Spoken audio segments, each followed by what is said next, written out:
Mesdames et messieurs, chers auditeurs et auditrices, j'ai le plaisir d'être avec vous pour vous partager justement un sujet qui a pour titre « L'homme créé selon Dieu ».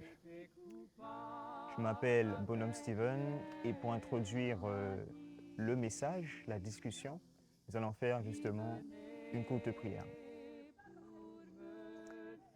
Éternel notre Dieu, en cet instant où nous allons partager la parole, notamment sur l'homme nouveau, créé selon Dieu, je te prie de m'assister de ton esprit afin de me donner, Seigneur, quoi dire sur ce message. Et puisses-tu que ce message soit bénéfique pour tous ceux qui l'entendent. Je te prie au nom de Jésus pour ta gloire. Amen. Alors, encore une fois, le titre du message est « L'homme nouveau créé selon Dieu ». Bien évidemment, quand on entend l'homme nouveau, cela laisse aussi à sous-entendre qu'il y avait l'homme ancien. Essayons de voir comment était l'homme ancien, ou sinon, autrement dit, le premier homme. Dans la Bible, il est dit notamment dans la Genèse que Dieu créa les cieux, la terre, la mer et tout ce qui est contenu.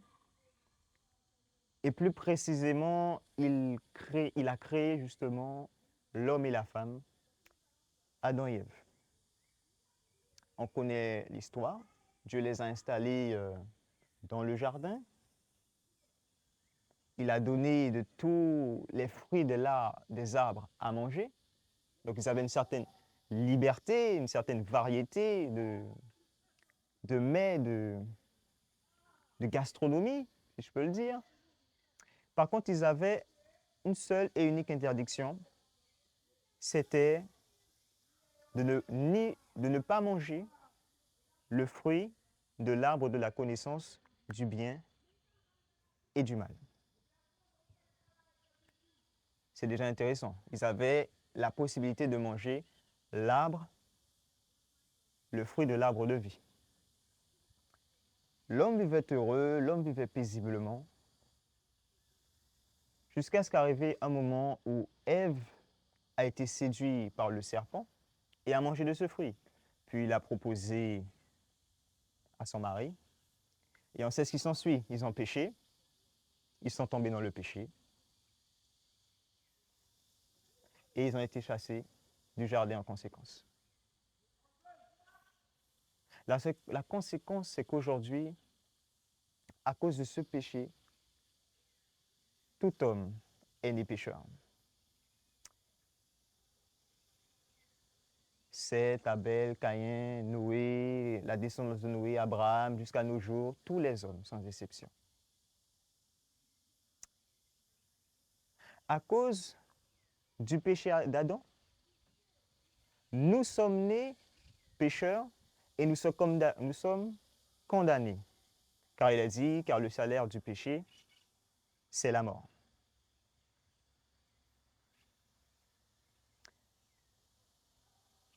Les péchés que nous faisons justement dans notre vie, peu importe lesquels, enfoncent justement, aggravent justement notre cas, notre sentence.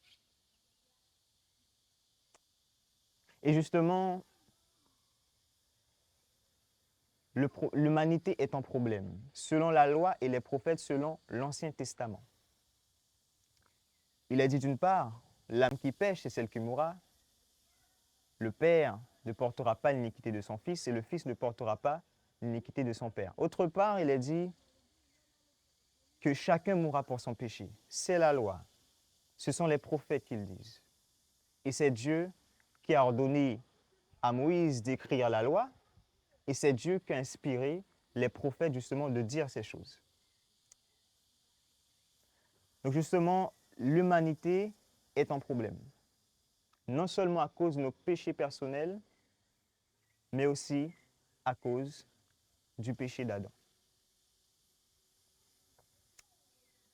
Maintenant, là, Dieu, qui est un Dieu de miséricorde, a voulu sauver l'homme de sa condition de péché, sauver l'homme de son malheur, de sa misère.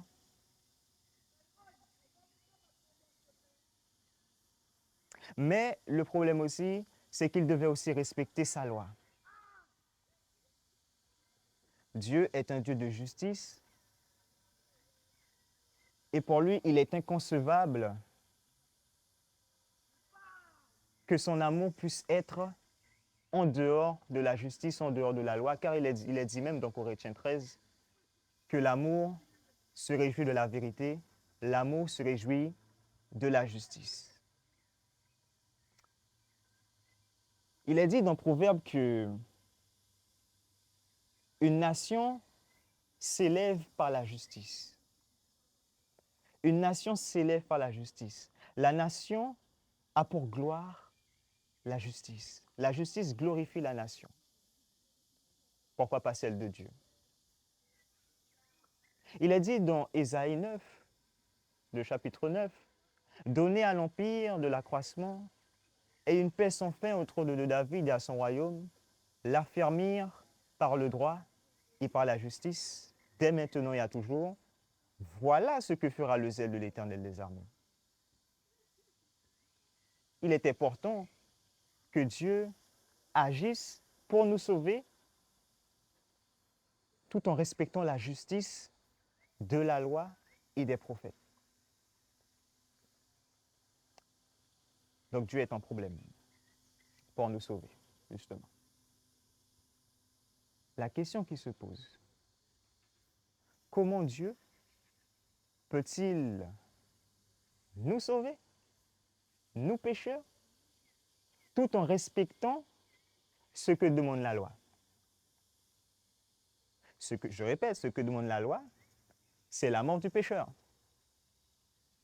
Et Dieu veut nous sauver. Pourtant, le royaume de Dieu est établi et croît, grandit par la justice.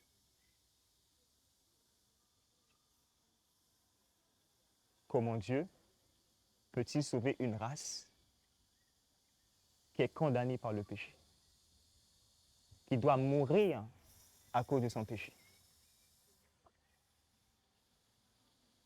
Comment Dieu, dans sa sagesse, va-t-il trouver une solution pour nous délivrer de ce dilemme? La réponse se trouve dans ce verset qui se trouve bien évidemment dans Romains chapitre 3 et le verset 21. Il est dit que « Mais maintenant, sans la loi, est manifestée la justice de Dieu, à laquelle rendent témoignage la loi et les prophètes. » La solution, c'est que Dieu a trouvé une justice pour nous sauver. C'est que Dieu a trouvé une justice pour nous innocenter. Dieu a trouvé une justice pour nous justifier. Mais que cette justice ne se trouve pas dans la loi, car il est dit, mais maintenant, sans la loi, est manifestée la justice de Dieu. Comment est-ce possible que Dieu a pu trouver une justice qui puisse justement nous innocenter, tandis que la loi qu'il a lui-même dit à Moïse d'établir, les prophètes qu'il a lui-même inspirés, a dit que le pécheur qui a péché doit mourir. Et puis c'est tout. Comment Dieu a pu-t-il gérer cette contradiction?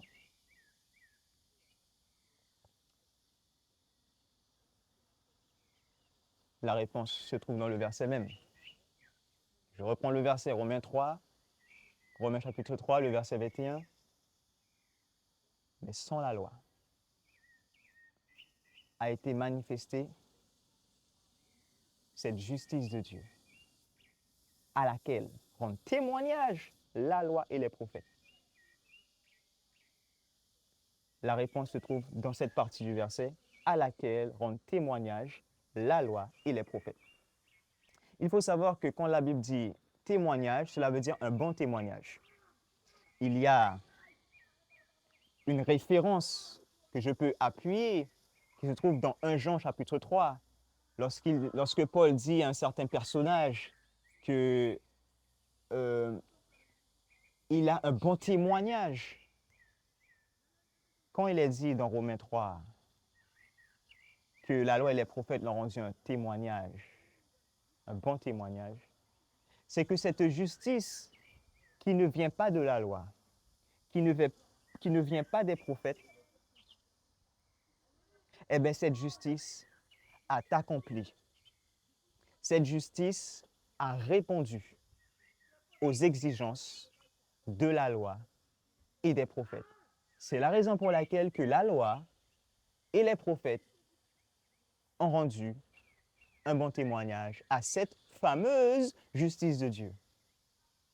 Donc, cela voudrait dire que cette justice de Dieu a accompli ce que demandait la loi et les prophètes, c'est-à-dire que la loi et les prophètes demandaient à ce que le pécheur meure pour ses péchés. Quand je dis le pécheur, c'est moi, c'est vous. Le pécheur, lui, le pécheur, et rien d'autre, le pécheur, il doit mourir pour son péché. Eh bien, cette justice de Dieu a accompli cette exigence. En même temps, elle a accompli cette exigence de mort, et en même temps, elle a pu nous sauver, elle a pu nous justifier, elle a pu nous innocenter. D'accord. La raison pour laquelle il est dit sans la loi est manifester la justice de Dieu, c'est que la loi elle-même ne peut rien faire pour nous sauver, car elle nous condamne. Elle nous montre nos péchés, elle nous dévoile nos péchés, puisque la loi est sainte, pure, juste. Elle nous révèle que nous, qui ne faisons pas ce que demande la loi, puisque le péché est la transgression de la loi, elle nous révèle que nous-mêmes, nous sommes impurs, injustes, pervers. La loi ne peut rien faire pour nous, mais cette justice de Dieu, oui. C'est pour ça qu'il est écrit que sans la loi, c'est-à-dire que sans l'intervention de la loi, sans l'agissement de la loi, la justice de Dieu, elle a agi pour notre salut. La justice de Dieu, elle s'est manifestée, elle s'est mise en action pour notre salut. La question, quelle est cette justice de Dieu? Ou devrais-je dire même, qui est cette justice de Dieu? Il est écrit dans plusieurs références de la Bible où Dieu, l'Éternel, disait que mon salut ne tardera pas à venir et ma justice à se faire manifester. Cette justice qui devait venir, cette justice qui est envoyée du Père, n'est tout autre que Jésus-Christ. Jésus-Christ de Nazareth. D'ailleurs, la Bible même nous révèle que Jésus-Christ est notre justice. 1 Corinthiens, le verset 30. D'ailleurs, si on peut même le lire. 1 Corinthiens, le verset 30. 1 Corinthiens 1, chapitre 1, bien évidemment, le verset 30. Il est dit, « Or, c'est par lui que vous êtes en Jésus-Christ, lequel, de par Dieu, a été fait pour nous sagesse, justice et sanctification et rédemption. » Christ, Dieu a fait de Christ pour nous justice. Christ est notre justice. Il est écrit autre part dans 2 Corinthiens chapitre 5. 2 Corinthiens chapitre 5 et le verset 21. C'est lui, soyez réconciliés avec Dieu. Il me semble que ça commence par là. Non, ça commence par l'autre. Celui qui n'a point connu le péché, il l'a fait devenir péché pour nous, afin que nous devenions en lui, c'est-à-dire en Jésus-Christ, justice de Dieu. C'est-à-dire que nous sommes en Jésus-Christ, justice de Dieu. Et par ailleurs, on a vu avant que Christ est notre justice. Donc Christ, si on met la synthèse de ces deux versets, Christ est notre justice de Dieu. Donc Christ est la justice de Dieu. Donc voilà, on a confirmé que Christ est la justice, était cette justice qui devait se manifester pour nous, cette justice qui devait être mise en action pour nous, qui par ailleurs devait nous sauver et en même temps accomplir les exigences de la loi et les prophètes. Ce qui laisse à entendre qu'il n'y a pas d'abolition de la loi et des prophètes. Et que disait même cette justice de Dieu qui est Jésus-Christ? Lisons Matthieu 5, le verset 17. Matthieu 5 et le verset 17. Il est écrit, dans Matthieu 5, le verset 17, « Ne croyez pas que je sois venu abolir.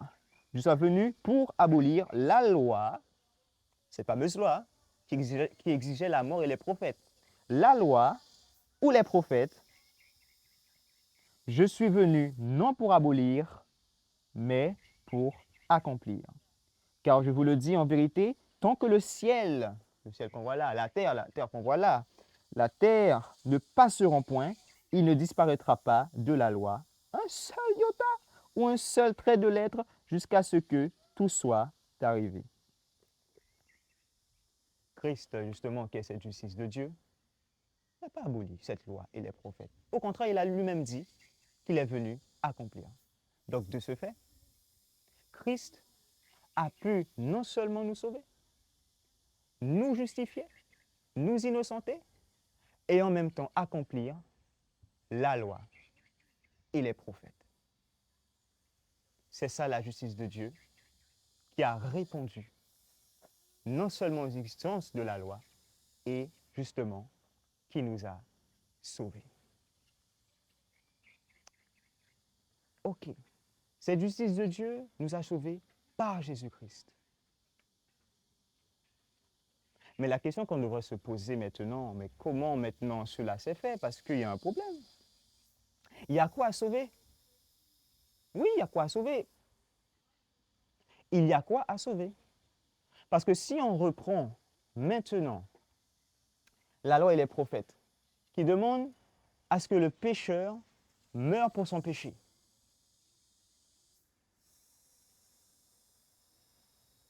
tant qu'il est pécheur, tu dois mourir. Donc, y a-t-il un moyen de réparer le pécheur? Y a-t-il un moyen de... Il n'y a pas. Il n'y en a pas. Une fois que tu es pécheur, c'est gâté. Une fois que tu es pécheur, c'est fini. Ta sentence, le chemin qui t'est destiné, le chemin qui t'est tracé, c'est la mort.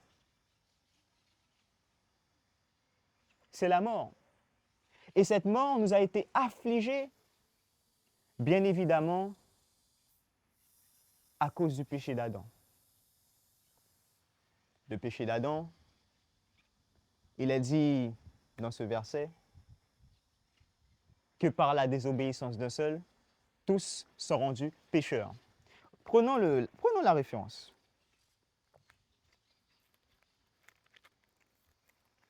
Romains 5, Romains chapitre 5, et le verset 18. Ainsi donc, comme par une seule offense, la condamnation a atteint tous les hommes, de même par un seul acte de justice, la justification qui donne la vie s'étend à tous les hommes. Le verset 19, qui est encore plus intéressant. Car comme par la désobéissance d'un seul homme, tous ont été rendus pécheurs. Le texte dit quoi? Par la désobéissance d'un seul homme, tous ont été rendus pécheurs. Une question simple. Qu'est-ce qu'un pécheur? Un pécheur, c'est celui qui a péché. Définition simple. Comme un voleur, c'est celui qui a volé. Ok, un pécheur, c'est celui qui a péché.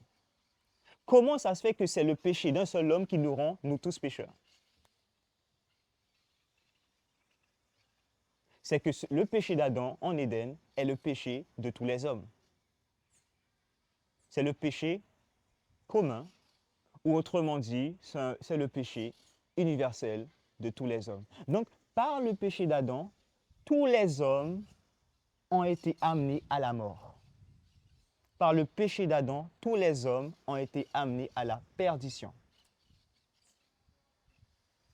C'est la raison pour laquelle il est écrit, si on vérifie dans 1 Corinthiens, le verset 15, regardons. 1 Corinthiens, le verset 15.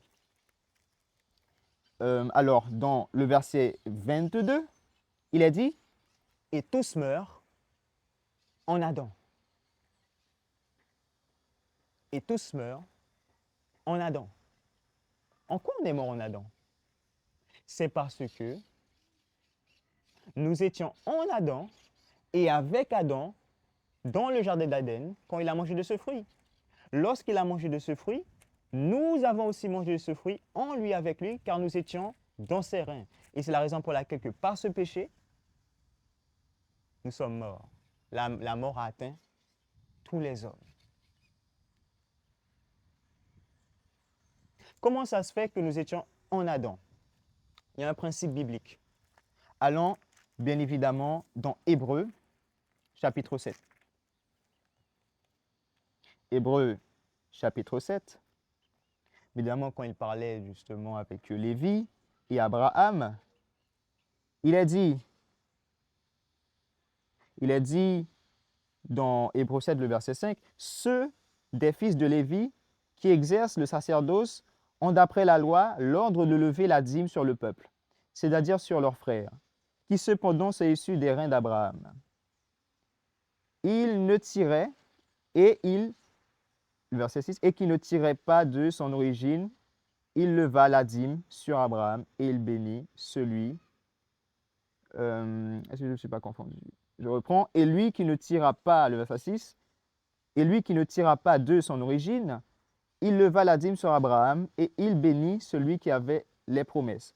Or, c'est sans contredire l'inférieur qui est béni par le supérieur. Par le supérieur.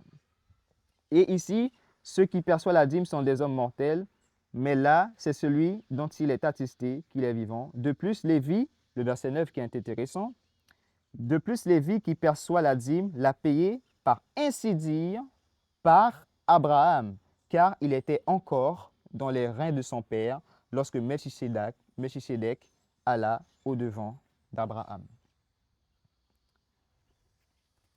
Qui est Lévi? Comprenons-le, qui est Lévi? Lévi, c'est le fils de Jacob, qui a reçu le nouveau nom d'Israël.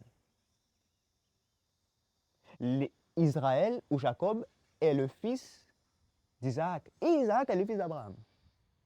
Donc on constate que Lévi est l'arrière-petit-fils d'Abraham, un arrière-petit-fils qui n'était pas né à l'époque. Donc comment Lévi a pu-t-il payer la dîme à Melchisédek alors qu'il n'était même pas encore né? La Bible donne un principe. C'est parce qu'il était encore dans ses reins. Lévi était dans les reins d'Abraham. Et la Bible dit plus clairement, il a payé la dîme, ainsi dire, par Abraham. C'est-à-dire que Lévi a payé la dîme par Abraham, car il était dans ses reins. Lévi était en Abraham et avec Abraham lorsqu'Abraham a payé la dîme. Donc, il y a eu une action commune, puisqu'il était en lui avec lui. De la même manière, tous les hommes, tous les pécheurs, nous tous,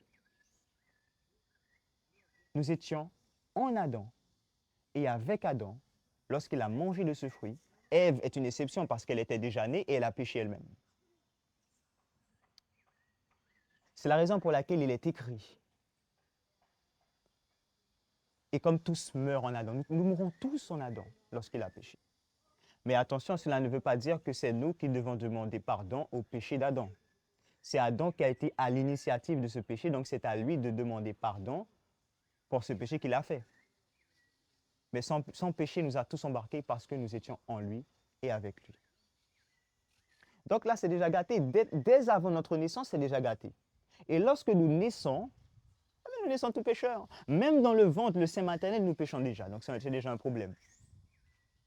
C'est déjà un problème. Comment peut-on espérer la vie? Comment peut-on espérer aller au ciel alors que nous avons péché? Nous avons péché, il n'y a rien à faire pour aller au ciel parce que notre destinée, la sentence du péché, c'est la mort. Tous ont péché et sont privés de la gloire de Dieu, dit Romains 3, verset 22. Ou 23, ou plutôt 23, je pense, 23. Nous avons tous péché. Nous avons besoin d'un sauveur. Et encore une fois, nos péchés que nous faisions continuellement aggravent notre cas. Donc comment Jésus-Christ peut-il sauver une race qui avant était créée à l'image de Dieu, mais qui est tombée dans le péché et qui a pour destinée la mort et restée dans la mort? S'il ressuscite, il n'est plus dans la mort. Donc, de ce fait, cette race, c'est chaos, c'est condamné, c'est fini. Donc, du moment qu'on a compris que c'est terminé pour cette race, et que cette race adamique est irrécupérable, comment alors il a pu nous sauver? La réponse est la suivante. Nous devons naître de nouveau. Voilà la réponse. La réponse est que nous devons naître de nouveau. Nous devons naître de nouveau pour avoir la vie et pour aller au ciel. Nous devons naître de nouveau. Et cela fait quand même référence à ce qu'a dit Jésus avec Nicodème dans Jean 3. Allons justement dans cet épisode. Jean 3.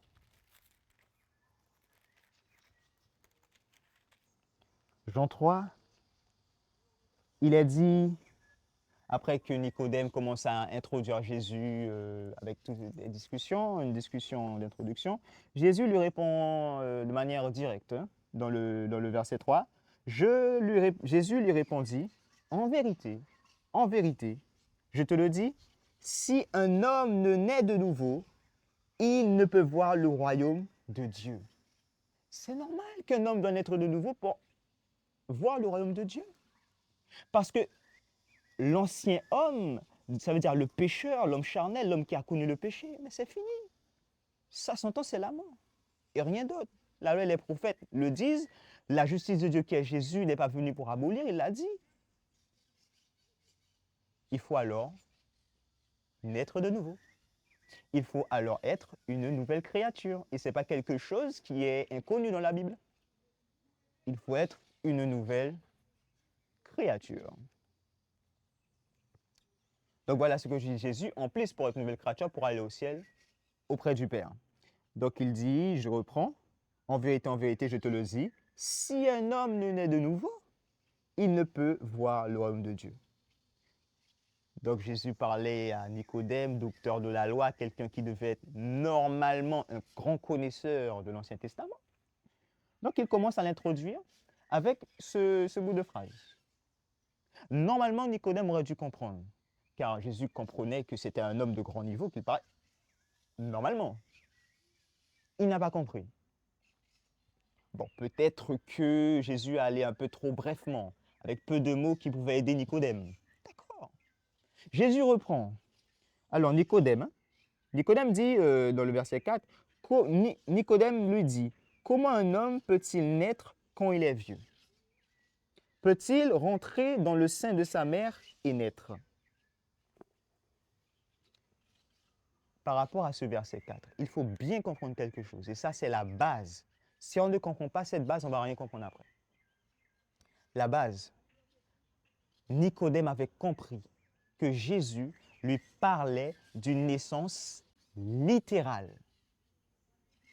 Jésus ne le parlait pas d'une naissance symbolique, mais d'une naissance littérale.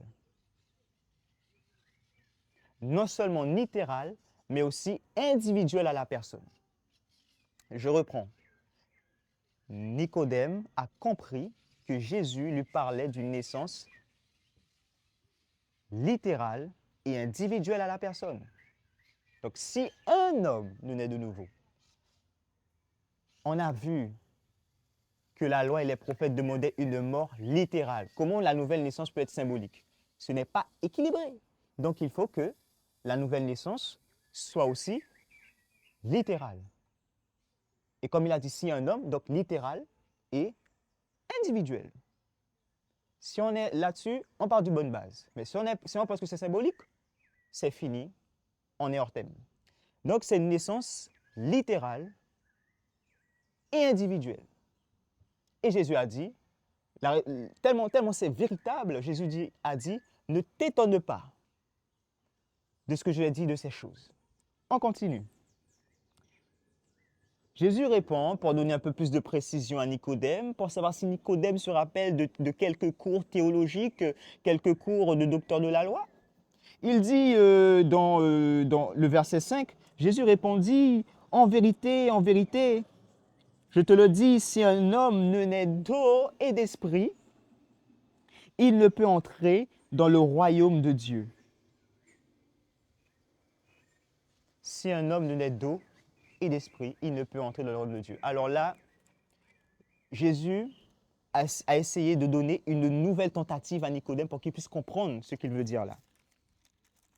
En donnant cet élément de naître d'eau et d'esprit. Donc naître d'eau et d'esprit, c'est naître de nouveau. C'est ça. Mais si je peux dire, il a développé un peu ce que ça veut dire naître de nouveau. Naître d'eau et d'esprit. La question qu'il faut se poser maintenant, puisque cette naissance, cette nouvelle naissance que Jésus parlait est une naissance littérale, donc littérale c'est une réelle naissance, c'est pas une naissance symbolique ou c'est une naissance, bon, c'est pas vraiment réel comme quelqu'un naît d'une ventre de sa mère, mais c'est bien une naissance littérale. Puisqu'il parle d'une naissance littérale,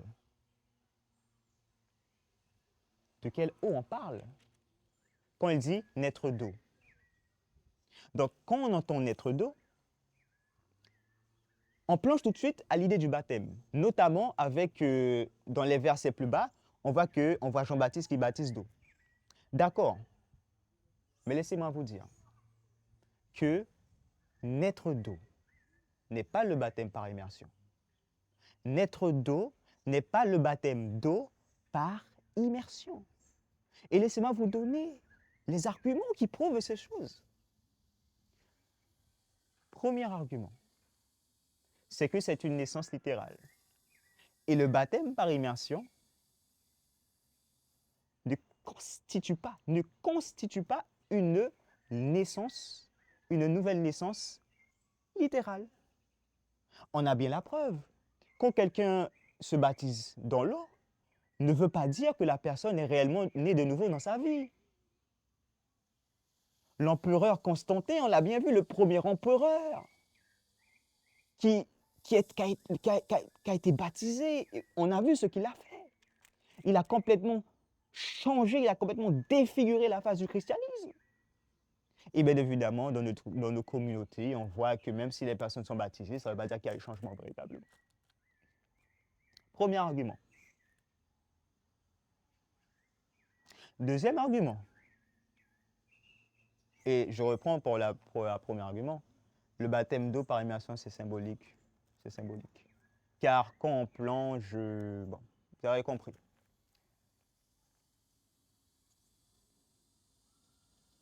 On ne meurt pas vraiment. Le plongeon dans l'eau, on plonge dans l'eau, c'est qui symbolise la mort, le lever, la résurrection, nouvelle créature. C'est symbolique. C'est symbolique, on le sait. Le deuxième argument qui complète justement le premier et qui en donne la force. Souvenez-vous du larron sur la croix, dans Matthieu. Il y avait un larron qui finalement, après avoir insulté Jésus comme son compatriote, s'était repenti. Et il a dit à Jésus, lorsque tu reviendras dans ton règne, souviens-toi de moi. Qu'est-ce qu'a dit Jésus? Je te le dis en vérité aujourd'hui, tu seras avec moi dans le paradis. Tu seras avec moi dans le royaume de Dieu. Qu'est-ce que cela veut dire par là? Le larron est sauvé. Et il sera avec Jésus au ciel lorsqu'il reviendra de la nuée des cieux et prendre les rachetés. Le larron va ressusciter et aller au ciel avec Jésus-Christ. La question, est-ce que le larron a été baptisé? Est-ce que le larron a eu le temps de se baptiser d'eau par immersion? Le larron a été un converti de la dernière minute. Il a été un converti de la dernière minute. Et voici que Jésus le promet qu'il sera là, au paradis, dans le royaume de Dieu. Quelque chose d'extraordinaire et qui remet en question le naître d'eau. Non seulement le baptême par immersion d'eau est symbolique et qui ne constitue pas une réelle naissance littérale. Comment est-ce possible? Ben alors ça signifie quoi naître d'eau?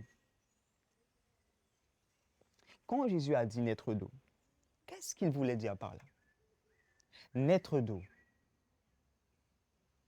Dans la Bible, si l'eau n'est pas le baptême d'eau par immersion, ça symbolise quoi? L'eau. L'eau symbolise le Saint-Esprit.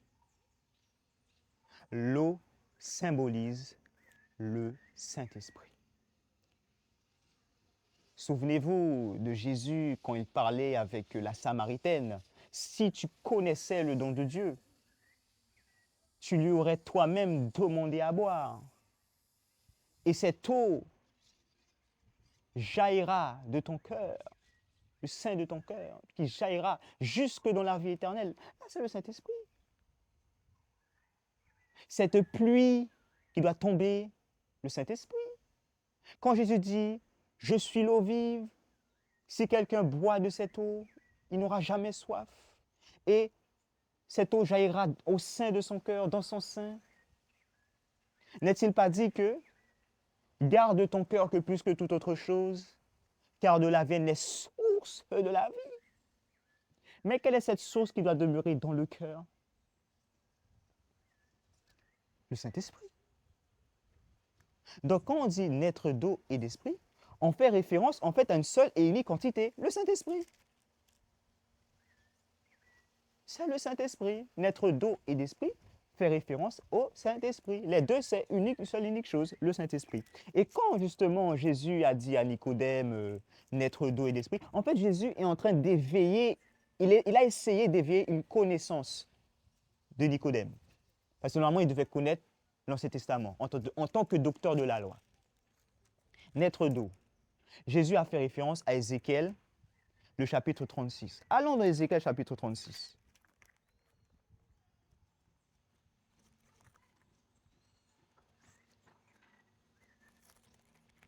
Alors, Ézéchiel chapitre 36.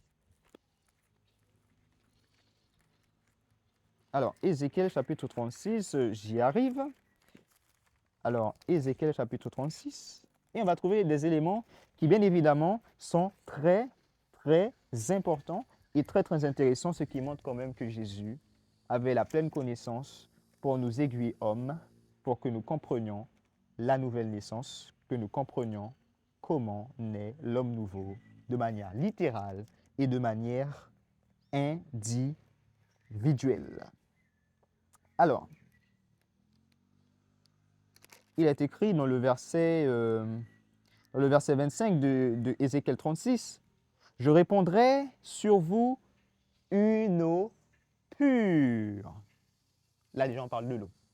Une eau pure, et vous serez purifiés. Je vous purifierai de toutes vos souillures et de tous vos idoles.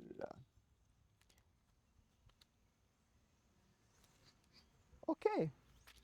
Donc, c'est une eau qui nous purifie de nos péchés, ça veut dire, qui nous purifie, d'accord. Il est écrit dans le verset 26, « Je vous donnerai un cœur nouveau. » Donc, c'est toujours au parallèle avec l'eau. Je vous mettrai un cœur nouveau. Je vous donnerai un cœur nouveau et je mettrai en vous un esprit nouveau. D'accord? Il nous donne un cœur nouveau, un esprit nouveau. C'est bien. Et il dit encore, j'ôterai de votre cœur le cœur de pierre et je vous donnerai un cœur de chair. Le verset 27, je mettrai mon esprit en vous et je ferai en sorte que vous suiviez mes commandements et que vous observiez et pratiquiez mes lois. Donc c'est le Saint-Esprit qui doit faire en sorte que nous gardons la loi. Donc si nous gardons la loi, nous renonçons aux idoles, nous renonçons à l'impureté, donc nous sommes lavés de toutes ces choses. Donc est-ce que vous voyez le parallèle entre l'eau qui nous purifie des choses mauvaises et Dieu qui nous met un esprit nouveau et qui change un cœur pourri, un cœur de pierre, pour nous mettre un cœur de chair. Donc il chasse cet esprit de rébellion, cet esprit charnel, pour mettre un esprit nouveau, un esprit spirituel. Donc l'eau est quand même la correspondance du Saint-Esprit dans ce texte, avec d'autres textes que j'ai fait référence. Donc, l'eau, c'est le Saint-Esprit. Donc, lorsque Jésus était en train de dire à Nicodème, si quelqu'un ne naît d'eau et d'esprit, il faisait référence à Ézéchiel 36. Et bien évidemment au verset que j'ai cité, verset 26 à 27. Verset 24, 25 à 27. Alors, je reprends Jean chapitre 3. Voilà. Jean chapitre 3, on continue justement la démonstration. Jean chapitre 3, le verset 5 qui dit que en vérité, je te le dis, si un homme ne naît d'eau et d'esprit, il ne peut entrer dans le royaume de Dieu. Donc tu dois naître de l'esprit, mon frère. Tu dois naître de l'esprit, ma soeur. Tu dois naître de l'esprit, toi qui m'écoutes. Très important. Naître d'eau et d'esprit, c'est la même chose. Et il dit dans le verset 6, ce qui est né de la chair est chair. Donc, nous sommes tous nés de la chair. Nous sortons tous d'Adam et Ève. Nous sommes nés de la chair, tout le monde. Donc, naître de la chair, c'est naître Adam. Naître de Adam. Donc, on voit bien qu'on parle d'une naissance, justement, littérale. Donc, la naissance de l'esprit doit être aussi une naissance littérale. Ben oui. Voilà. Et ce qui est né de l'esprit est esprit. Ok. Est esprit, on continue. Ne t'étonne pas que je t'ai dit, il faut que vous naissiez de nouveau. Le vent souffle où il veut. Et tu entends le bruit, mais tu ne sais pas d'où il vient ni où il va. Il en est aussi de même de tout homme qui est né de l'esprit. Donc, il montre comment un homme est né de l'esprit, de manière littérale. Non pas symboliquement, quelque chose de faux, mais vraiment, il est né de nouveau. On ne reconnaît plus cette personne, c'est une nouvelle personne. Regardez le vent qu'il y a autour. On ne sait pas d'où vient le vent.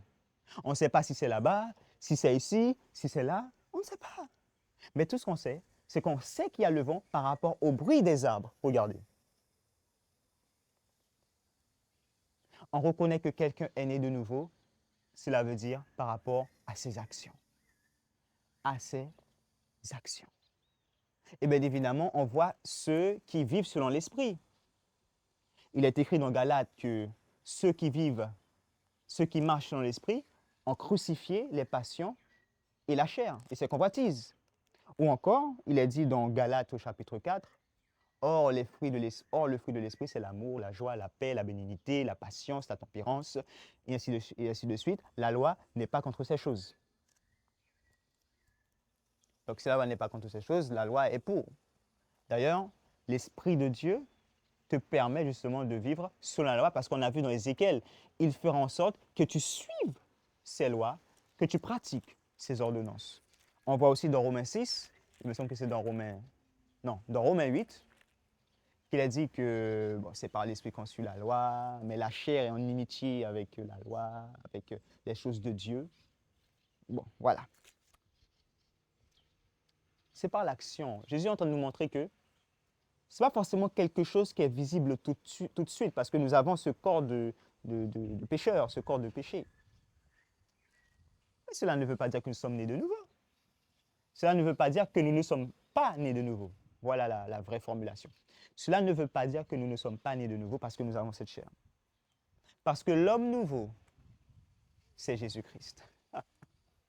L'homme nouveau, aussi, c'est Jésus-Christ. C'est Jésus-Christ. Et Jésus-Christ, il est venu comment Jésus-Christ? L'homme nouveau, Jésus-Christ, est venu dans une chair semblable à celle du péché, dit une référence biblique. Ou encore, la parole a été faite chair, et elle a habité parmi nous, pleine de grâce et de vérité. Et nous avons contemplé sa gloire, comme la gloire du Fils unique, venu du Père.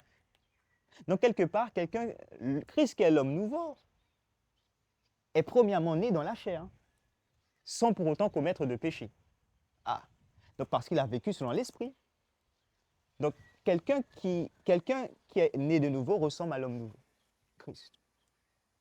Bon, ça c'était une parenthèse. D'accord. Quelqu'un qui est né de nouveau de manière littérale et individuelle, c'est quelqu'un qui a reçu le Saint-Esprit, c'est quelqu'un qui a reçu le baptême, le don du Saint-Esprit, dans sa vie personnelle, et qu'il commence à vivre comme Christ a vécu. D'accord. On continue, justement, Jésus a dit, ne t'étonne pas, justement, de ces choses-là, quand je vous dis qu'il faut naître de nouveau. Il a expliqué comment un homme naît de nouveau par rapport à l'esprit. Mais il y a un problème. Il y a un problème grave qui se pose. Le problème, c'est nous. Comment peut-on croire qu'on peut naître de nouveau seulement en recevant le Saint-Esprit de manière littérale? On est né de manière littérale individuelle, de nouveau, seulement en recevant le Saint-Esprit. Mais comment cela se fait alors que, oui, c'est vrai, je suis de nouveau par le Saint-Esprit, mais je n'ai pas encore été puni pour mes péchés. Parce que la loi et les prophètes disent, l'âme qui pêche, c'est celle qui mourra. Donc l'âme meurt. L'âme n'est pas immortelle, l'âme meurt. L'âme qui pêche, c'est celle qui mourra. Ézéchiel 18, le verset 20. Chacun mourra pour son iniquité. Donc, ton papa ne va pas mourir pour toi, pour tes péchés. Ton fils ne va pas mourir pour toi, pour tes péchés. Ta maman ne va pas mourir pour toi, pour tes péchés. Personne d'autre doit mourir pour toi, pour tes péchés. Je sais que ce que j'ai dit pose un grave problème parce que Jésus-Christ est mort pour nos péchés. Et pourtant, la parole dit que Christ, qui est la justice de Dieu, a accompli les exigences de la loi et les prophètes. Donc, cette loi qui dit que chacun mourra pour son iniquité. Jésus-Christ a dit tout est accompli par rapport à tout ce que la loi et les prophètes demandaient. Donc, la question, ce n'est pas tant de savoir ce n'est pas tant que Jésus-Christ a fait une faute par rapport à la loi et les prophètes, mais la question est plutôt comment cela s'est fait en toute légalité par rapport à la loi et les prophètes. Donc voilà, reprenons ce que je voulais dire. On est en problème. Nous sommes une vieille race, la chair, une race née dans la chair, dans le péché. Nous devons mourir à cause de nos péchés. Même si c'est vrai, nous pouvons être baptisés du Saint-Esprit et naître de nouveau par rapport au Saint-Esprit, au baptême du Saint-Esprit, etc., etc. Mais dans ma tête, je ne crois pas, non, parce que la loi et les prophètes disent que je dois mourir. Je dois être puni. Donc, je n'ai pas été puni, là, il n'y a pas de question de naître de nouveau, là. Donc, en fait, même si Jésus a dit ça, on ne peut pas croire. Non. On ne peut pas ouvrir notre cœur au Saint-Esprit. Parce qu'on peut pas comprendre comment est-ce possible que je dois naître de nouveau alors que la loi et les prophètes demandent à ce que le pécheur paye. Je n'ai pas encore payé. C'est pas possible. Donc notre cœur est fermé à ce moment-là au Saint-Esprit. On ne peut pas naître de nouveau. Donc Jésus-Christ devait trouver un moyen afin qu'on croie. Et Nicodème aussi devait comprendre quelque chose. Parce qu'il a dit, dans Jean 3, alors il a dit dans Jean 3, le verset 9, Nicodème lui dit, comment cela peut-il se faire? Comment ça, puisque tu nous as dit, il faut naître de l'esprit pour entrer dans le royaume de Dieu. Comment cela peut-il se faire? Comment? Il faut comprendre quelque chose. Pour croire, il faut une base. Il faut comprendre quelque chose. Il faut comprendre ce que tu crois. La foi, ce n'est pas ou croire, ce n'est pas quelque chose que tu ne comprends pas, que tu n'as rien compris. Non, il faut une base de début, une base claire. Même si Dieu ne révèle pas toutes les révélations d'un coup, Mais il faut que la première base soit claire afin que tu puisses t'accrocher à cette base et croire en cette base. Souvenez-vous d'Abraham. Dieu a dit à Abraham de partir et je ferai de toi une grande nation. Dieu n'a pas dit à Abraham, pars. Il n'allait pas partir. Si Dieu n'avait pas expliqué au moins quelque chose, parce que sa foi, sa croyance doit être basée sur quelque chose de compréhensible. Même si ce n'est pas toute la compréhension, mais la base. Il doit comprendre ça. Et ainsi de suite, Dieu, une fois qu'Abraham a eu la foi, il est parti. Dieu l'a révélé un peu plus, un peu plus, un peu plus.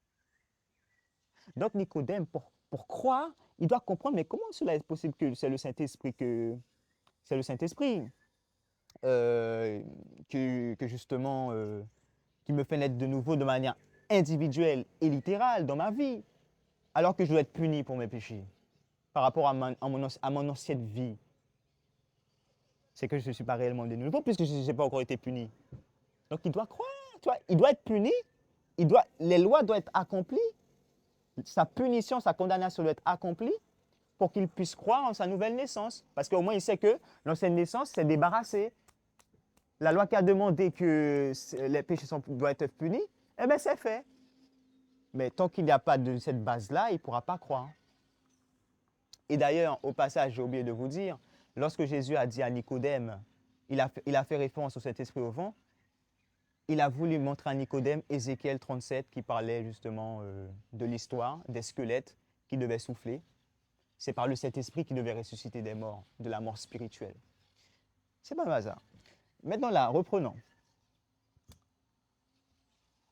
Comment peut-il croire que c'est par le Saint-Esprit qu'ils sont nés de nouveau alors qu'ils n'ont pas encore été punis, alors qu'ils croient qu'ils n'ont pas été encore punis pour leurs péchés par rapport aux lois et aux prophètes qui disent « l'âme qui pêche, c'est celle qui mourra ».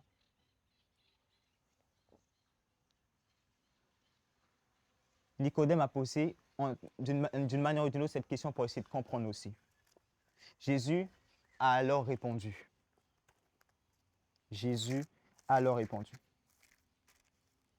Il a dit que Jésus lui répondit dans le verset 10, « Tu es le docteur d'Israël et tu ne sais pas ces choses. En vérité, je te le dis, nous disons ce que nous savons et nous rendons témoignage de ce que nous avons vu. Et vous ne recevez pas notre témoignage. » Donc Nicodème ne savait rien du tout. C'est pour ça qu'il n'est pas capable de témoigner de ces choses. Il n'est pas capable d'expliquer à Jésus que oui, j'ai compris parce qu'il ne connaît pas ces choses. Ils ne connaissent pas. On dit ce qu'on connaît. Voilà, donc il le reprend parce que normalement Nicodème devait savoir. En plus, Jésus a fait exprès de dire l'eau pour lui faire référence à Ézéchiel 36 et il a dit le vent pour lui faire référence à Ézéchiel 37. Il n'a encore rien compris et là c'était grave. Le cas est grave pour les docteurs de la loi à cette époque. Mais voilà, il continue malgré tout. Il dit, si vous ne croyez pas quand je vous ai parlé des choses terrestres, comment croirez-vous quand je vous parlerai des choses célestes?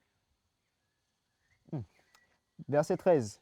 Personne n'est monté au ciel si ce n'est celui qui est descendu, le Fils de l'homme qui est dans les cieux. Le verset suivant est un élément clair qui nous fait comprendre comment l'homme peut croire en sa nouvelle naissance par le Saint-Esprit. Il est écrit dans le verset 14, « Et comme Moïse éleva le serpent dans le désert, il faut de même que le Fils de l'homme soit élevé, afin que quiconque croit en lui ait la vie éternelle. » Moïse a élevé un serpent dans le désert dans Nombre 21, et celui qui regardait au serpent a conservé la vie, celui qui ne regardait pas au serpent mourait. Et Jésus-Christ dit qu'il doit être aussi élevé comme le serpent, c'est-à-dire à la croix. La croix est l'élément, la base de la foi, l'élément principal qui permet à l'homme de croire qu'il est né de nouveau pour ensuite recevoir le Saint-Esprit.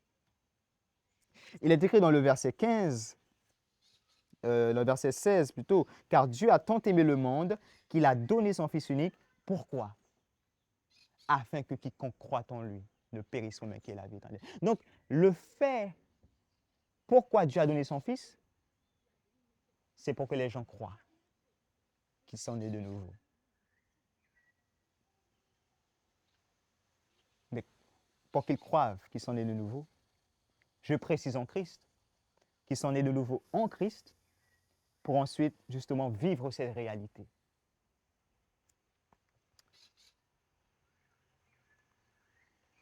Dieu, en effet, n'a pas envoyé son Fils dans le monde pour qu'il juge le monde, mais pour que le monde soit sauvé par lui. Le monde est sauvé par lui, c'est clair. Le monde est sauvé par Jésus-Christ. C'est un fait accompli. C'est un fait accompli. Comment ça, c'est un fait accompli? Comment ça, le monde est sauvé en Jésus-Christ? Déjà, oui, le monde est sauvé en Jésus-Christ. Je dis bien et je précise, en Jésus-Christ. Il est écrit dans Romains 3, le verset 23-24, tous ont péché, donc tous c'est tous les hommes, tous ont péché et sont privés de la gloire de Dieu. Et il est écrit dans le verset 24, et ils sont tous gratuitement justifiés par le don de la grâce et par le moyen de la rédemption qui se trouve en Jésus-Christ. Le « il » fait référence à tous. C'est-à-dire que tous sont perdus et sont privés de la gloire de Dieu. Eh bien, tous ont été sauvés. Le « il » et ils ont été justifiés, c'est tous, donc c'est tout le monde, tous les hommes. Par la grâce et par le moyen de rédemption qui se trouve en Jésus-Christ. Donc, tous les hommes, sans exception, croyants, incroyants, ont été sauvés en Jésus-Christ. Donc, c'est normal que dans Jean 3, on a vu que tout le monde a été sauvé par lui. C'est une action que Jésus-Christ a fait pour tous les hommes. Comment cela s'est fait? Il faut reprendre le texte de 1 Corinthiens, chapitre 15, le verset 22. Il est écrit, « Et comme tous meurent en Adam, tous revivront en Jésus-Christ. » Donc le même tous, c'est la même chose. Tous meurent en Adam, c'est tous les hommes. Ceux qui étaient déjà nés et ceux qui naîtront sont perdus en Adam. Eh bien, tous sont sauvés en Jésus-Christ à la croix. C'est pourquoi que Jésus-Christ est le second Adam, le deuxième homme. 1 Corinthiens, toujours le chapitre 15, qui montre que Jésus-Christ est le second Adam. Il faut voir les références. Le premier homme est charnel, est terrestre plutôt, et le deuxième homme est spirituel et céleste. Il vient d'en haut. C'est toujours dans 1 Corinthiens, chapitre 15. Jésus-Christ est le second Adam parce qu'il a compris que pour sauver les hommes, il fallait tout recommencer. Il fallait recommencer une nouvelle race humaine. Une nouvelle race humaine, une nouvelle humanité qui est maintenant à nouveau à l'image de Dieu. Souvenez-vous que l'ancienne humanité était à l'image de Dieu, mais elle a perdu à cause du péché. Eh bien, Jésus-Christ doit recommencer les choses. Un homme nouveau avec des enfants nouveaux. Des nouvelles personnes nouveaux en lui. Je précise, en lui. C'est pour ça que justement Jésus-Christ, je me souviens plus de cette référence qui dit que l'homme nouveau a été créé selon Dieu, selon l'image de Dieu, qui produit la vérité. C'est quelque part, Paul l'a écrit quelque part.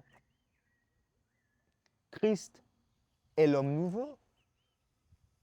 Christ est celui qui a rassemblé ceux qui étaient en opposition, les Juifs et les païens, les Grecs. Et il a fait en lui un seul homme nouveau. On peut le voir. On peut le voir justement dans Éphésiens. Éphésiens le chapitre 3.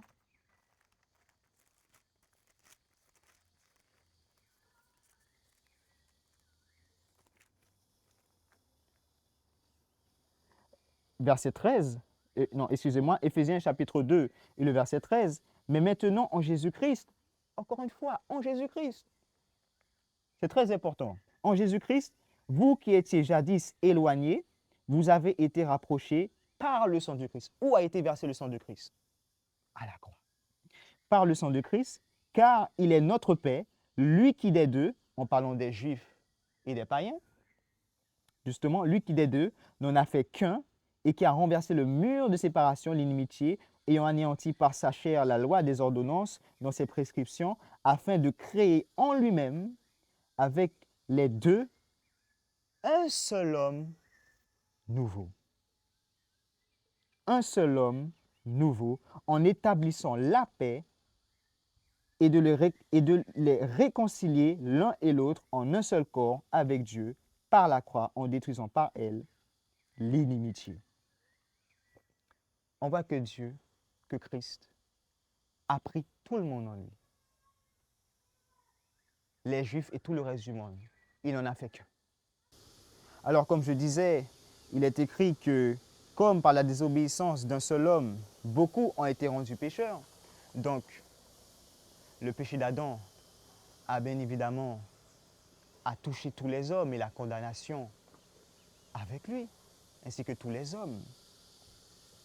Ainsi donc, il est dit aussi, de même, par l'obéissance d'un seul, beaucoup ont été rendus justes. Donc on voit, il y a un élément de comparaison. De même, donc Adam a fait quelque chose, ça a touché tous les hommes. Donc son acte a une portée, a une action universelle. Eh bien Jésus-Christ aussi a une action universelle, puisque ce beaucoup signifie tous, si on suit bien évidemment, et si on est honnête avec ce parallélisme, cette comparaison. C'est en ce sens-là que Jésus-Christ est le second Adam, non pas que Jésus-Christ a péché comme Adam, mais ce qu'il a fait, c'est pour tous. Comme ce qu'Adam a fait, c'est pour tous. C'est pour ça qu'il a dit, et comme tous meurent en Adam, tous revivront en Jésus-Christ. Là, c'est clair. En Jésus-Christ. Tous les hommes ont été justifiés en Christ. D'ailleurs, il est dit que tous les hommes ont été créés en Jésus-Christ. Il faut voir dans Éphésiens chapitre 2 et le verset 10. Éphésiens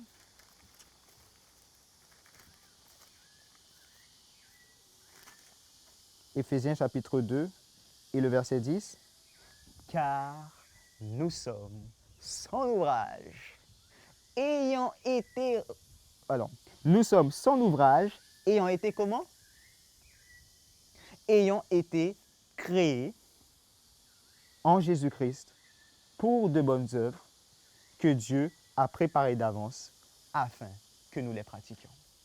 Qu'est-ce que ça veut dire? Nous avons été créés en Jésus-Christ. Oui. Nous avons été créés en Jésus-Christ, le second Adam. Et bien évidemment, la preuve en est que, souvenez-vous, de même que Adam, Dieu l'a endormi pour justement arracher de cette côte, pour créer la femme. De même, Dieu a permis que des hommes percent la côte de Jésus-Christ, afin que l'eau et le sang puissent en sortir, ce qui est un profond témoignage. N'oubliez pas que l'Ève, la seconde Ève, devait sortir de là. La comparaison entre les deux Adams, justement. Et souvenez-vous que dans l'Apocalypse, l'eau symbolise les peuples et que le sang symbolise la vie pure de Jésus-Christ, versée, mise à mort. Ah! Donc il purifie justement ce peuple. Donc c'est un peuple nouveau-né qui, grâce au sacrifice de Jésus, a permis d'être recréé en une nouvelle création.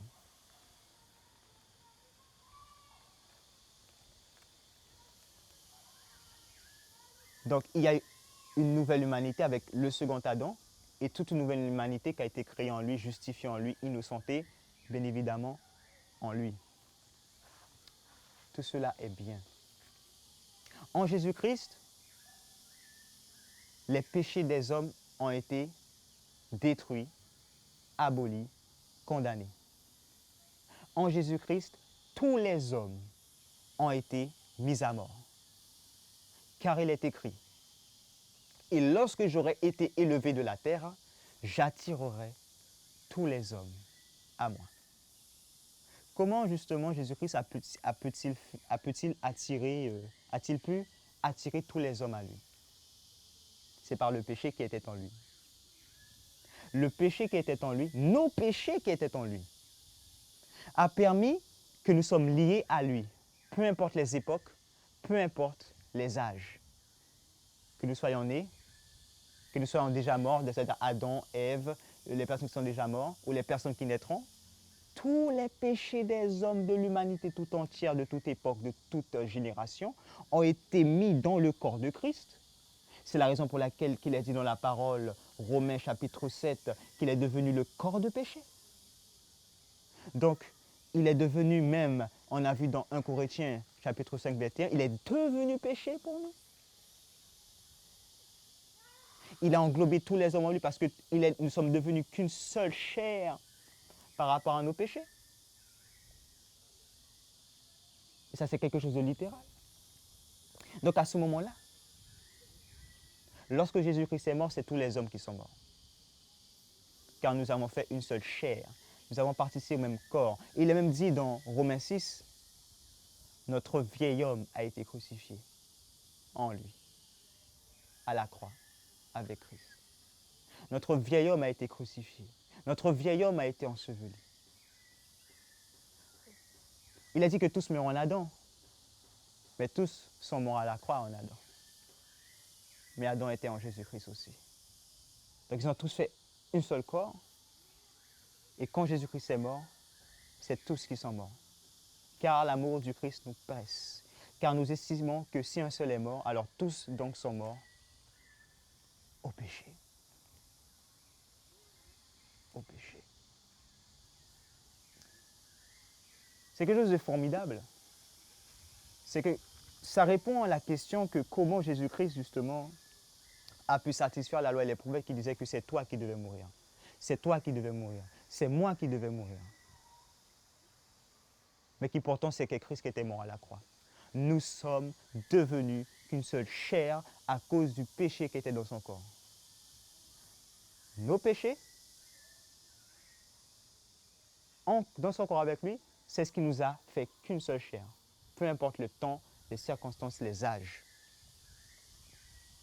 De même que si on reçoit le Saint-Esprit de Dieu, on ne fait qu'un avec Christ. Mais dans la justice, dans la vérité, dans la pureté.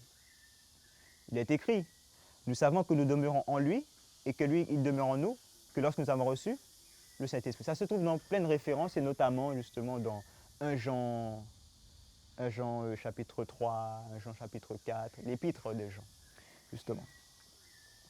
C'est comme ça que Christ, justement, a mis à mort tous les hommes en lui. Donc tout s'est fait en lui, toutes ses actions s'est fait en lui. La justification s'est fait en lui, la recréation s'est faite en lui. Un homme nouveau a été recréé en lui. S'il faut récréation, il faut que l'ancienne création soit mise à mort en lui.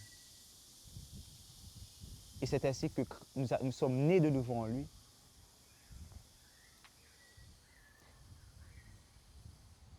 Et que ressuscité, nous avons ressuscité avec lui.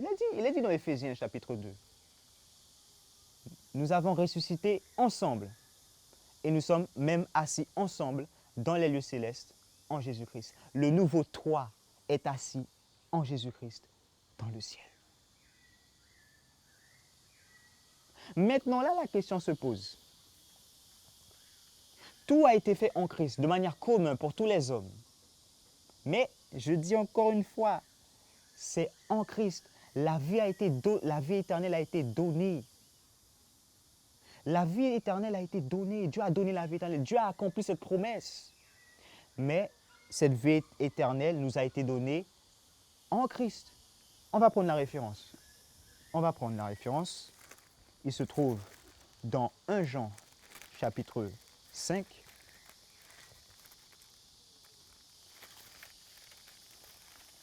1 Jean chapitre 5 et le verset 11. Et voici ce témoignage. C'est que Dieu nous a donné la vie éternelle. Et que cette vie est dans son Fils. Là, il faut être clair avec ce verset. Le verset dit clairement que Dieu nous a donné la vie éternelle. C'est donné, c'est fait, mais que cette vie est dans son Fils. Mais là, il dit dans le verset 12, celui qui a le Fils a la vie, celui qui n'a pas le Fils n'a pas la vie. C'est-à-dire que tout a été fait, mais en Jésus-Christ. Pourquoi? Pourquoi ça a été fait ainsi? Pourquoi Dieu, dans sa sagesse, a préféré tout mettre en Jésus-Christ, mais pourquoi pas ne pas te donner directement? C'est comme un exemple. Quelqu'un veut te donner 1 million d'euros. Dans sa sagesse, il a préféré qu'il te fasse un virement dans ton compte en banque. Au moins, il sait que s'il te donne cet argent, si tu ne le veux pas, tu ne vas pas utiliser ta carte bancaire. Mais en tout cas, celle-là. Mais s'il te donnait l'argent cash, qu'est-ce que tu aurais fait si tu ne voulais pas? Tu aurais jeté et c'est perdu pour demain. Donc le fait qu'il a donné la vie éternelle et que cette vie est dans son Fils, c'est un moyen de sécuriser ce salut. Donc c'est devenu un salut éternel, mais en Jésus-Christ. Un salut qui est fait une bonne fois pour toutes, qui est éternel. Personne ne peut retirer que tu as été sauvé en Jésus-Christ, que tu as été recréé en Jésus-Christ, que tu as été innocenté en Jésus-Christ. Personne ne peut retirer ça. Par contre, Dieu te laisse le libre arbitre. Dieu te laisse le choix. Choisis-tu Jésus-Christ ou choisis-tu Adam?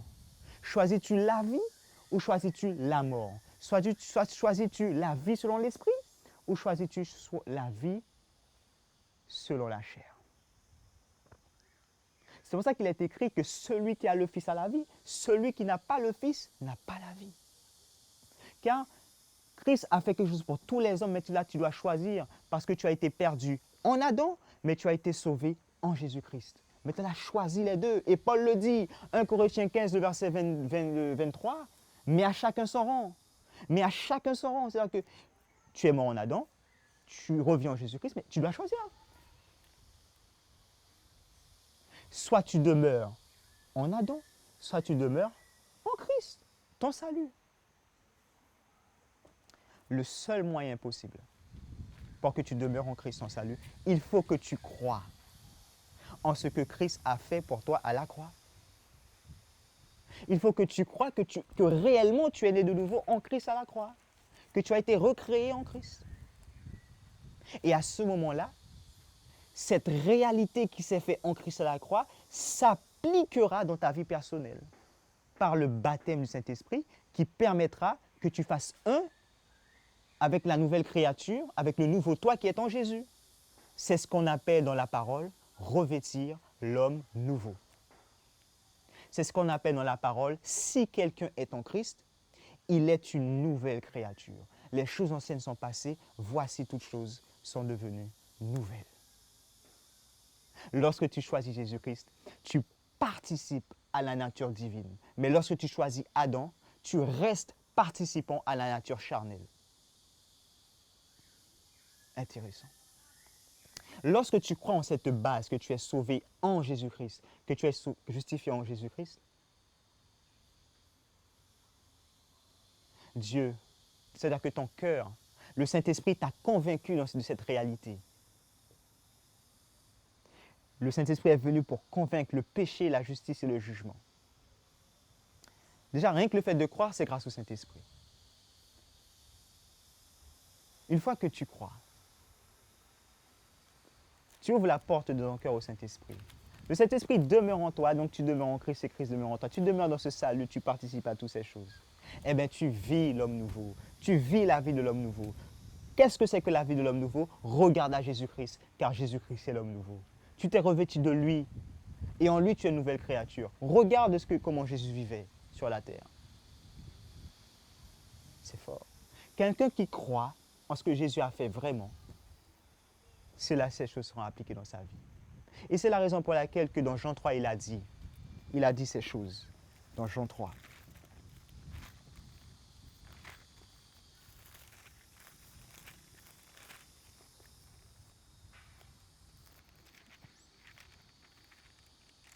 Dans Jean 3, il est dit, Une fois qu'il a expliqué que c'est à la croix que l'homme permettra de croire qu'il est né de nouveau en Jésus, afin que cette nouvelle naissance en Jésus s'applique dans sa vie personnelle, par le don du Saint-Esprit, par le baptême du Saint-Esprit, justement, eh bien, il a dit ceci. Celui qui croit en lui n'est point jugé.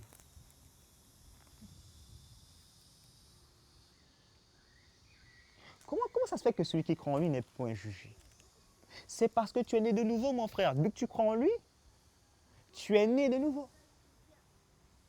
Vu que tu crois que réellement tu es né de nouveau en Jésus-Christ, eh bien, ça va s'appliquer sur toi. Mais si ça s'applique sur toi, mais tu es revêtu de la vie du Christ, tu es revêtu de l'homme nouveau, c'est bon, tu es une nouvelle créature. Bien évidemment, Dieu ne compte pas le temps d'ignorance. S'il y a des péchés que tu ne connais pas, tu demeures toujours en Christ, car tu ne connais pas ces choses.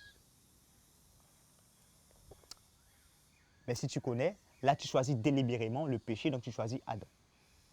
Donc celui qui croit, le Saint-Esprit va demeurer en lui et tu vas participer à la nature divine. Donc tu n'es pas jugé parce que tu es né de nouveau, l'ancienne création est morte. Il n'y a rien pour te condamner, donc tu ne seras pas jugé. C'est bon. Mais il a dit que, mais celui qui ne croit pas est déjà jugé parce qu'il n'a pas cru au nom du Fils unique de Dieu. Comment ça se fait que quand tu ne crois pas, tu es déjà jugé?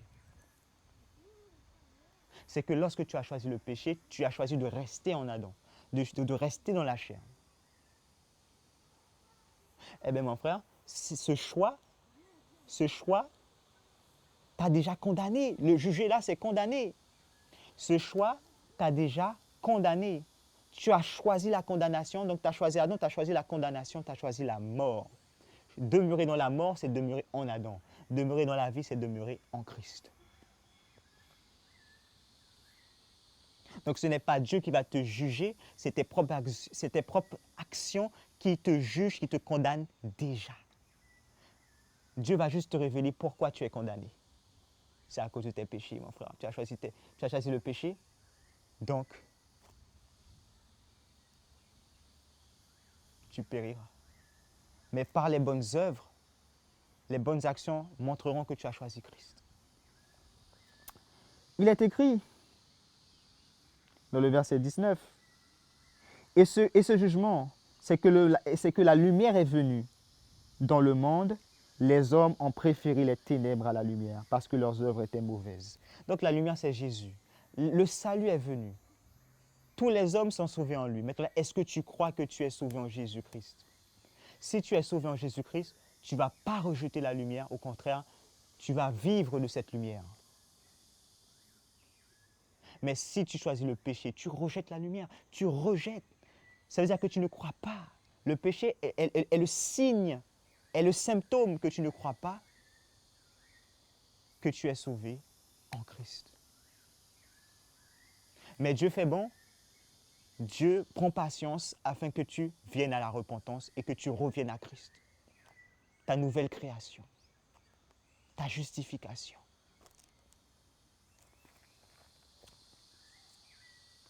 Il est écrit, toujours, car quiconque fait le mal haït la lumière et ne vient point à la lumière, de peur que ses œuvres ne soient dévoilées. Mais celui qui agit selon la vérité vient à la lumière afin que ses œuvres soient manifestées parce qu'elles sont faites en Dieu. Qu'est-ce que ce texte veut dire? Ce n'est pas parce que tu gardes les commandements que tu vas demeurer en Christ, mais c'est parce que tu es en Christ que tu vas garder les commandements de Dieu. Le fait que tu gardes les commandements de Dieu est la preuve que tu es en Christ. Il a dit, demeurez dans mon amour. Il n'est pas dit, la première chose que Jésus dit, demeurez dans mon amour. Si quelqu'un garde mes commandements, il demeure dans mon amour. Ça veut dire que la conséquence que tu demeures dans l'amour de Dieu, c'est que tu gardes les commandements. Mais ce n'est pas parce que tu gardes les commandements de Dieu que tu es en Christ. On voit ça beaucoup dans 1 Jean, chapitre 2, 1 Jean, chapitre 3, plutôt. Quelqu'un qui haït son frère, c'est parce qu'il demeure dans la mort. Quelqu'un qui aime son frère, c'est parce qu'il demeure en Jésus. Donc le plus important, ce n'est pas de chercher les commandements de Dieu premièrement, mais c'est de chercher l'homme nouveau. C'est de chercher à demeurer en Christ. Et ainsi, il a dit que l'homme nouveau, nous avons tous été créés en Jésus-Christ pour de bonnes œuvres. C'est-à-dire que l'homme nouveau a été fait d'une telle manière que nous pratiquons de manière naturelle, par l'Esprit, les commandements de Dieu. C'est fait déjà pour nous. Il suffit simplement de croire et de recevoir le baptême quotidien du Saint-Esprit pour le vivre.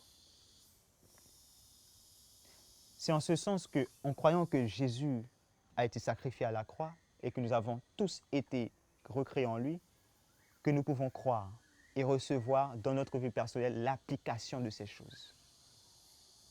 Donc c'est comme ça que Jésus-Christ nous sauve, non seulement en lui, mais aussi en nous par le baptême du Saint-Esprit.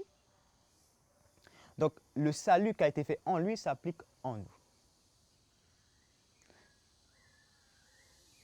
Voilà ce que Jésus est en train d'œuvrer actuellement. Tout a été accompli en lui, mais il n'est pas allé au ciel pour rien. Il intercède auprès du Père. Il est notre avocat. Afin que nous, justement, nous puissions en fait choisir la vie et renoncer à la mort. Le Saint-Esprit est en train de combattre constamment, afin que nous lâchions le péché, la chair, que nous lâchions justement notre position en Adam, afin que nous chérissions la position qui est en Christ, le salut qui est en Christ, le nouvel homme que nous avons qui est en Christ, afin que nous soyons qu'un avec ce nouvel homme qui est en Christ. Le Saint-Esprit veut que nous revêtons l'homme nouveau. C'est une réalité. Pour que nous puissions aller au ciel. Car il a dit, en vérité, je vous le dis, si quelqu'un ne naît de nouveau, il ne peut entrer dans le royaume de Dieu. Le Saint-Esprit lutte. Le Saint-Esprit appelle. Il dit, si l'Esprit dit, si vous entendez ma voix, n'endurcissez pas votre cœur. Il dit ces choses, mais toute patience a des limites. Dieu ne peut pas forcer ton libre arbitre. S'il voit que ton choix répété, ton choix persistant, c'est Adam, c'est la mort, c'est la chair, le péché. Malheureusement, il est obligé de te laisser dans le péché. Et c'est la preuve que tu as refusé complètement de croire que tu as été sauvé en Jésus-Christ, que tu as été recréé en lui. À ce moment-là, c'est ce qu'on appelle le péché contre le Saint-Esprit, le fait que le Saint-Esprit n'arrive pas à te convaincre que tu es sauvé en Christ. Mais Dieu lutte d'arrache-pied afin que tu n'arrives pas à ce stade. L'appel que je te donne, l'appel que je donne à chacun, c'est de chérir ce salut qui est en Christ. Car tu es sauvé. Rien ne peut effacer ça. Car il a dit qu'alors que la lumière est venue, ils ont préféré les ténèbres à la lumière. Même si tu es perdu, le salut est là, ton salut est là en Christ. Mais il est impossible pour toi d'aller en Christ parce que tu as refusé de croire pour de bon.